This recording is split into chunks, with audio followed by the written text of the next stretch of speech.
अस्सलाम वालेकुम दोस्तों, वीडियो में आगे बढ़ने से पहले चैनल को सब्सक्राइब कर लीजिए और साथ मौजूद बेल आइकन को भी दबा लीजिए ताकि आने वाली तमाम वीडियोस बर वक्त आप तक पहुंचती रहें।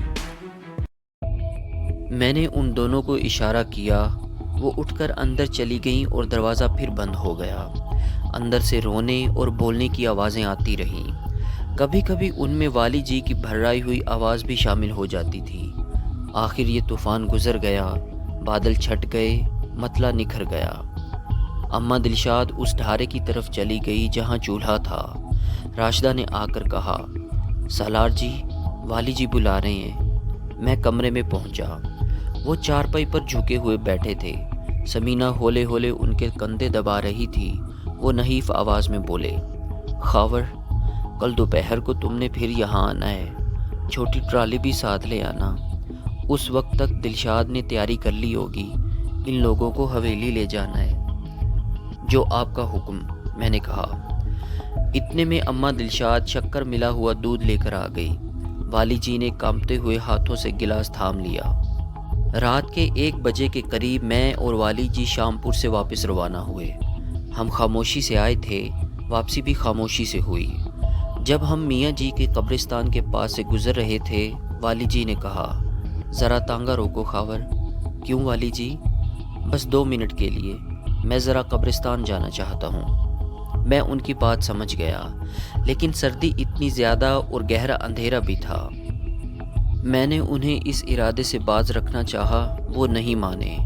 आसिया की कब्र किनारे के पास थी। मैं उन्हें सहारा देकर वहाँ तक ले गया। तारीकी और धुंध में लिपटी हुई मट्टी की सख्त ढेरी जिसमें वो लड़की सो रही थी, जिसे गुड्डी कहा जाता था। वाली जी वहाँ बैठ गए और मुझे हाथ के इशारे से वापस जाने को कहा। मैंने टॉर्च उनके पास रखी और वापस तांगे की तरफ चला गया। ठंड हड्डियों में घुस रही थी। मुझे डर लग रहा था कि वाली जी की तबीयत मज़ीद ख़राब ना हो जाए। वो करीबन 10 मिनट वहाँ रुके। मैं उनके मध्यम ह्योले को घूरता रहा। तब टॉर्च के इशारे से उन्होंने मुझे अपने पास बुलाया। मैं उन्हें सहारा देकर फिर तांगे में ले आया। अगला दिन हवेली के लिए एक पुरमसर्रत दिन था। कई बरस से हवेली से दूर रहने वाली अम्मा दिलशाद हवेली में वापस आ गई थी। उसकी दोनों बेटियां भी साथ थीं। वाली जी ने अम्मा दिलशाद से फरमाइश करके मीठे चावल पकवाए, खुद खाए और दूसरों को भी खिलाए। वो जैसे एकदम फिर से जी उठे थे। उनकी बेजान आंखों में अब हल्की हल्की रोशनी नजर आती थी। अगली रात इंटरकॉम पर बेगम बिल्किस से बात हुई। उनका दुख भी आज हल्का महसूस हो रहा था। ये तुमने क्या जादू किया खावर? तो मैं जादूगर हूँ? चलो हरफन मौला सही, लेकिन ये सब हुआ कैसे? मुझे उम्मीद नहीं थी कि अम्मा दिलशाद अपनी ज़िद छोड़ेगी। वो कहते हैं ना जी कि सच्चे दिल से कोशिश की जाए तो पहाड़ भी रास्ता देते हैं। मुझे यकीन था बिल्किस कि वाली जी की परेशानियों में से एक बड़ी परेशानी अम्मा दिलशाद भी है। आपने देखा ही होगा वो कल से ख़ुद को कितना हल्का फुल्का महसूस कर रहे हैं। तुम ठीक कहते हो, तकलीफ़ अपनी जगह है, फिर भी वो बोलते चालते हैं। थोड़ा बहुत खाना भी खा रहे हैं। अगर किसी तरह ये एक दफ़ा हस्पताल चले जाएं तो बड़ा अच्छा हो। सारे टेस्ट वगैरह हो जाएं। क्या तुम उन्हें ले जा नहीं सकते हो? आपको पता ही है, डॉक्टरों और डॉक्टरी दवाओं का सुनकर उनका पारा कितना ऊपर चला जाता है। पर वो तुम्हारे हाथों से तो सब कुछ खा रहे हैं, डॉक्टरी दवाइयाँ भी खा लेते हैं। वो तो बेखबरी में खाते हैं। बेगम बिल्किस कुछ देर खामोश रहीं, फिर बोली, वाली जी बहुत गहरे हैं खावर। मुझे नहीं लगता कि डॉक्टरी दवाओं के बारे में वो बेखबर होंगे। क्या मतलब? मैंने चौंक कर कहा। 5-6 दिन पहले पता है मुझसे क्या कह रहे थे? क्या कह रहे थे? मैंने तुम्हारे सन्यासी की बात की तो कहने लगे, सन्यासी वगैरह कोई नहीं है, ये खावर बड़ा खचरा है। खुद ही सन्यासी है और खुद ही डॉक्टर। बस मेरा दिल रखने के लिए सन्यासी की बात करता है। वाकई मैं दंग रह गया। हाँ, और एक दिन तुम्हारी वो खट्टी डकारों वाली दवा हकीम बशारत ने देख ली। कहने लगा, ये तो कोई अंग्रेज़ी दवा लगती है। वो बोले, अंग्रेज़ी है या देसी, पर आराम तो दे रही है। तेरी पुड़ियों जैसी तो नहीं है ना? ये तो बड़ी अजीब बात बताई है आपने। लेकिन अगर वो वाकई जान चुके हैं तो फिर छुपाते क्यों हैं? वो सारी ज़िंदगी अंग्रेज़ी दवाओं के ख़िलाफ़ रहे हैं, शायद इसलिए। मैंने बताया है ना कि उनके दिल की बात जानना काफ़ी मुश्किल होता है, और मैं समझती हूँ उनमें बर्दाश्त भी बहुत ज़्यादा है। कई बार वो जानते बूझते बेखबर बन जाते हैं, किसी को एहसास तक नहीं होने देते। हम दोनों के बारे में भी वो जानबूझकर बेखबर बने हुए हैं। शायद, मुझे लगता है कि वो बहुत कुछ जानते हैं, हो सकता है सब कुछ। शायद, बेगम बिल्किस ने फिर कहा। अजीब उलझन थी, अजीब हालात थे। ये तीसरे चौथे दिन की बात है। रात के वक्त अचानक वाली जी का आखिरी वक्त आ गया। इंटरकॉम पर बेगम बिल्किस की आवाज़ बहुत कर्बनाक थी। उन्होंने कहा कि वाली जी की तबीयत बहुत ख़राब है। मैं हत्तल इम्कान तेज़ी से हवेली में पहुंचा। वाली जी के कमरे में वाली जी की बहन बेगम बिल्किस, अम्मा दिलशाद, ताजो, हामिद सब मौजूद थे। चौधरी अजीज़ शहर गए हुए थे। वाली जी का रंग जर्द था और वो खींच कर सांस ले रहे थे। मैं पहुंचा तो उन्होंने हाथ के इशारे से बाकियों को बाहर निकल जाने को कहा। वो सब चले गए। मैं उनके करीब बैठ गया और उनका हाथ थामकर आहिस्ता आहिस्ता अपना दूसरा हाथ उनके सीने पर फेरने लगा। उन्होंने अजीब नज़रों से मेरी तरफ देखा और बहुत मध्यम आवाज़ में बोले, खावर, तूने कहीं जाना नहीं है। बिल्किस और हामिद को तेरी बहुत ज़रूरत है। उनका ख्याल रखना है और ख़ास तौर से बिल्किस का। वो तुझ पर बड़ा भरोसा करती है। आप क्यों फ़िक्र करते हैं? मैंने भर्राई हुई आवाज़ में कहा। वो मुसलसल मेरी तरफ देखते रहे, फिर उन्होंने होंठों को जुम्बिश दी और अजीब बात कही। वो बोले, मैं तुम्हें बिल्किस के बारे में एक और मशवरा भी दे सकता था, पर मुझे पता है ये लोग तुम्हें ऐसा नहीं करने देंगे। बड़ा फसाद होगा, बड़ी ख़राबी फैलेगी। उन्हें खांसी का शदीद दौरा पड़ा और उनका रंग नीलगूं हो गया। बेगम बिल्किस, फ़ेरोज़ा और अम्मा दिलशाद भागी हुई अंदर आईं। वाली जी को आब ज़मज़म पिलाने की कोशिश की गई, मगर वो एक घूंट से ज़्यादा ना पी सके। खांसी ज़रा थमी तो मैंने उनका सर फिर तकिए पर रख दिया। उनकी आंखों में आंसुओं की नमी थी। बहुत मुश्किल से सांस ले रहे थे। अंदाज़ा हो रहा था कि फिर दिल का दौरा पड़ा है। बेगम बिल्किस ने कर्राह कर कहा, खावर, गाड़ी निकलवाओ, इनको हस्पताल ले जाते हैं। वाली जी ने शहादत की उंगली उठाकर नफ़ी में हिलाई और बेगम बिल्किस का हाथ थाम लिया। 3-4 मिनट के अंदर अंदर सब कुछ ख़त्म हो गया। आखिरी हिचकी वाली जी के सीने से जुदा हो गई। बेगम बिल्किस उनके ऊपर गिर गईं और धाड़ें मारने लगीं। हवेली में कोहराम मच गया। हर तरफ से रोने पीटने की आवाज़ें आने लगीं। वाली जी चले गए। ये आवाज़ राजवाल की हवेली से निकली और इलाके में फैलती चली गई। वाली जी की आखिरी रसूमात अदा हुईं। दूर व नज़दीक से हज़ारों लोगों ने शिरकत की। चौथे दिन हवेली के मर्दाने में एक बड़ा इकट्ठ हुआ। हवेली से बाहर घोड़ों, तांगों वगैरह की कितारें लग गईं। वाली जी के अजीज़ रिश्तेदार और हिमायती ज़मींदार जमा हुए। मुख्तलिफ मामलात पर तफसीली बात हुई। उस रोज़ शाम के बाद रौनक अली ने अपने कमरे में बैठे हुए मुझसे कहा, लगता है कि अब हवेली में काफ़ी उठापटक होनी है। क्या मतलब? चौधरी अजीज़ ने कोशिश करनी है कि वाली जी के बाद जागीर के सारे मामले शामले उसके हाथ में आ जाएं और वो अपनी मर्ज़ी के लोगों को आगे लाना चाहेगा। जिनसे उसकी नहीं बनती उन्हें खुड्डे लाइन लगाएगा या उनकी छुट्टी करेगा। क्या बेगम बिल्किस की अब कोई हैसियत नहीं है? है, बिल्कुल है। बल्कि देखा जाए तो ज़मीनों की ज़्यादा मलकियत के हिसाब से जागीर के मामले शामले बेगम बिल्किस के हाथ में ही होने चाहिए। पर अब पाया अजीज़ अपनी मनवाने की कोशिश करेगा। और सच्ची बात तो ये है कि वो बहुत देर से इस वेले का इंतज़ार कर रहा था। वाली जी का बड़ा पुत्र तो अलग थलग रहता है, हामिद अभी छोटा है। पाये अजीज़ के लिए अपना उल्लू सीधा करने का ये अच्छा मौका है। वो सबसे यही कहेगा कि बुज़ुर्ग वारिस के तौर पर जागीर की कुर्सी पर उसे बैठना चाहिए।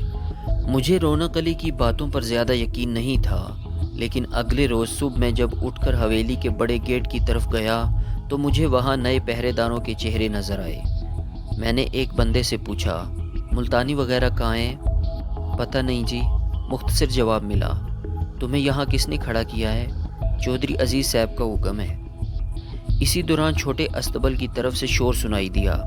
अस्तबल के साथ ही वो बड़ा कमरा था जिसमें राइफलें, पर्चियाँ और लाठियाँ वगैरह पड़ी रहती थीं। यहाँ लकड़ी के 2 बड़े बक्सों में राइफलों का एम्यूनिशन भी होता था। शोर उसी स्टोर के सामने से बुलंद हो रहा था। मैं तेज़ी से उस तरफ बढ़ा। चौधरी अजीज़ का एक ज़ाती मुहाफिज मौला मेरे चचाजाद भाई बागो को धक्के दे रहा था। जवाब में बागो भी हाथ पांव चलाने की कोशिश कर रहा था। क्या बात है? میں نے قریب پہنچ کر غصے سے کہا، بھاگو دھاڑا، یہ حرامی گالی دے رہا ہے، کہتا ہے اندر نہیں جانے دوں گا، اندر میری رائفل پڑی ہے۔ اوئے اوئے، محافظ گرجا اور اس نے باغو کو گریبان سے پکڑنا چاہا۔ میں نے راستے میں اس کا ہاتھ تھاما اور جھٹکے سے پیچھے ہٹا دیا۔ مولے، یہ کیا طریقہ ہے؟ کیوں اندر جانے نہیں دے رہا؟ میں نے پوچھا۔ یہ اندر نہیں جا سکتا، نہ کوئی اور جا سکتا ہے، یہ چودھری صاحب کا آرڈر ہے، پر یہ طویلہ اور اسلحہ خانہ ہے، یہاں میرا آرڈر چلتا ہے، میں سالار ہوں۔ اس نے میری آنکھوں میں دیکھا اور دھماکہ خیز انداز میں بولا، آپ سالار نہیں ہیں۔ میں چند لمحے ششدر رہا، پھر سنبھل کر کہا، تو کون ہے سالار؟ سالار نصر اللہ صاحب ہیں۔ میں نے دائیں طرف دیکھا، استبل کے دروازے پر نصر اللہ کھڑا تھا، سرخ پگڑی اس کے سر پر نظر آ رہی تھی، 2 مسلح محافظ اس کے عقب میں موجود تھے۔ یہ سنہری ڈورے والی پگڑی سالار کی نشانی تھی۔ نصر اللہ نے مجھے دیکھ کر نگاہیں جھکا لی۔ نصر اللہ ایک اچھا ساتھی تھا، اس کا چہرہ دیکھتے ہی مجھے اندازہ ہو گیا کہ اسے اس کام کے لیے مجبور کیا گیا ہے۔ نصر اللہ سے کچھ کہنا سننا بیکار تھا۔ میں نے اپنے پریشان ساتھیوں کو وہیں چھوڑا اور لمبے ڈگ بھرتا ہوا مردانے کی طرف گیا۔ وسیع صحن میں سے گزر کر میں مردانے کے اندر پہنچا۔ یہاں چودھری عزیز نشست گاہ میں موجود تھا اور سر پر کپڑے کی گول ٹوپی رکھے گٹھلیاں پڑ رہا تھا۔ میں نے اس کے سامنے پہنچتے ہوئے کہا، چودھری صاحب، آپ سے بات کرنا چاہتا ہوں، مجھے پتہ ہے تم کیا کہنا چاہتے ہو۔ وہ اپنی جگہ سے اٹھ کر بولا، تم اپنی جگہ نصر اللہ کو دیکھ کر حیران ہو رہے ہو۔ یہ فیصلہ کل ہوا تھا اور یہ اکیلے میرے کا فیصلہ نہیں ہے، اس میں سب شریک تھے۔ یہ کیسا فیصلہ ہے جس کی خبر مجھے ایک چھوٹے ملازم سے ہو رہی ہے؟ ہم تمہیں رات کو ہی بتانا چاہتے تھے، لیکن پھر کچھ لوگ آ گئے۔ بہرحال منشی منظور نے تمہارا حساب کتاب کر چھوڑا ہے۔ تمہاری تنخواہ کے جو پیسے نکلتے ہیں وہ تم اس سے لے سکتے ہو۔ میری رگوں میں لہو سنسنا اٹھا۔ چودھری عزیز توہین کر رہا تھا۔ تو آپ کا مطلب ہے میں خود کو فارغ سمجھوں؟ ہاں، اور تمہارے 10-15 ساتھیوں کو بھی فارغ کیا گیا ہے، ان کو بھی بتا دو۔ اور اگر میں یہ کہوں کہ میں یہاں رہنا چاہتا ہوں کیونکہ میرے لیے والی جی کا یہ حکم ہے، اس طرح کا جھوٹ بول کر تم والی جی کی روح کو تکلیف پہنچاؤ گے۔ میں اچھی طرح جانتا ہوں کہ وہ کیا چاہتے تھے اور کیا نہیں۔ جو بندہ دنیا میں نہیں، اس کے ساتھ کوئی شخص کوئی بھی بات جوڑ سکتا ہے۔ آپ میری بے عزتی کر رہے ہیں چودھری صاحب۔ تم اپنے لیے ایسا موقع کیوں پیدا کر رہے ہو؟ جب تم سے کہہ دیا ہے کہ چلے جاؤ تو پھر چلے جاؤ۔ ہم تم سے کوئی باز پرس نہیں کر رہے، تم بھی ہم سے سوال جواب نہ کرو۔ مجھے کسی باز پرس کا ڈر نہیں، اور میں اس طرح یہاں سے جاؤں گا بھی نہیں۔ میں کسی ذمہ دار سے بات کرنا چاہتا ہوں۔ مجھ سے زیادہ ذمہ دار اس وقت تمہیں یہاں اور کوئی نہیں ملے گا۔ چودھری عزیز کا چہرہ سرخ ہو گیا۔ میں بیگم جی سے بات کرنا چاہتا ہوں، میں نے کہا۔ چودھری عزیز نے شعلہ بار نظروں سے مجھے دیکھا۔ ایک لحظے کے لیے مجھے لگا کہ وہ مجھ پر جھپٹ پڑے گا، پھر اس نے گرج کر آواز دی، صادقے، شیدے، ارباز خان۔ 3-4 محافظ میری طرف بڑھے۔ چودھری میری جانب اشارہ کرتے ہوئے پھنکارا، اس کو باہر لے جاؤ۔ محافظوں نے سخت نظروں سے میری طرف دیکھا۔ انداز ایسے ہی تھا کہ جیسے کہہ رہے ہوں، تمہارا پتہ کٹ چکا، بہتر ہے شرافت سے باہر چلے جاؤ۔ اسی دوران 5-6 مزید بندے اندر داخل ہو گئے۔ ان کے پاس بھی رائفلیں تھیں۔ یہ حویلی کے وہ کارندے تھے جن کی بھرتی میں نے کروائی تھی۔ مجھے مشکل میں دیکھ کر وہ سینہ تان کر آگے آ گئے تھے۔ چند سیکنڈ میں ہی صورتحال خطرناک ہو گئی تھی۔ اسی دوران میں چودھری عزیز کے عقب میں ایک دروازے پر مدھم دستک ہوئی۔ یہ دروازہ زنان خانے کی طرف کھلتا تھا۔ چودھری عزیز نے دروازہ تھوڑا سا کھولا۔ مجھے بیگم بلقیس کی ایک مختصر جھلک دکھائی دی۔ بیگم بلقیس نے چودھری عزیز سے کچھ کہا۔ چودھری نے تمام محافظوں کو باہر جانے کی ہدایت کی۔ وہ سب چلے گئے تو چودھری مجھ سے مخاطب ہو کر پھنکارا، لو، کر لو بات بیگم جی سے۔ بیگم بلقیس نے دروازے کی اوٹ سے کہا، خاور، اکٹھ میں یہی فیصلہ ہوا ہے، تمہاری جگہ نصر اللہ کو سالار بنا دیا گیا ہے۔ تم منشی منظور سے اپنا حساب کتاب لے سکتے ہو۔ یہ اکٹھ کا فیصلہ نہیں ہے بیگم جی، میں اچھی طرح جانتا ہوں۔ یہ فیصلہ کیسے ہوا، کس نے کرایا؟ میں نے اس حویلی کے لیے خون پسینہ بہایا ہے، اپنا دن رات ایک کیا ہے۔ مجھے کوئی ایک بندہ اپنے مطلب کی خاطر دھکے دے کر باہر نہیں نکال سکتا۔ تمہیں بتایا ہے نا، یہ اکٹھ کا فیصلہ ہے۔ بیگم بلقیس نے دروازے کی اوٹ سے کہا، تمہیں فارغ کر دیا گیا ہے۔ اب تم ضد کرو گے تو اس سے کچھ حاصل نہیں ہوگا۔ آپ اپنی زبان نہیں بول رہی بیگم جی، میں کاکا نہیں ہوں۔ خاور ہوش سے بات کرو، تمہارے اور ہمارے لیے بہتر یہی ہے کہ تم یہاں سے چلے جاؤ اور دوبارہ ادھر کا رخ مت کرنا۔ بیگم بلقیس کی بھرائی ہوئی آواز میں سختی کا عنصر بڑھ گیا تھا۔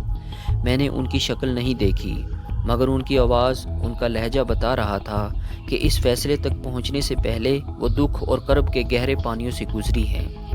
شاید حویلی کے اندر بیگم بلقیس کو چودھری عزیز اور اس کے ہم نواؤں کی طرف سے سخت ترین دباؤ کا سامنا کرنا پڑا تھا۔ میں کچھ دیر خاموش کھڑا رہا، پھر میں نے ایک گہری سانس لیتے ہوئے کہا، دوستو آج تک کے لیے اتنا ہی، ملتے ہیں اگلی قسط میں، تب تک کے لیے اپنا خیال رکھیے، اللہ حافظ۔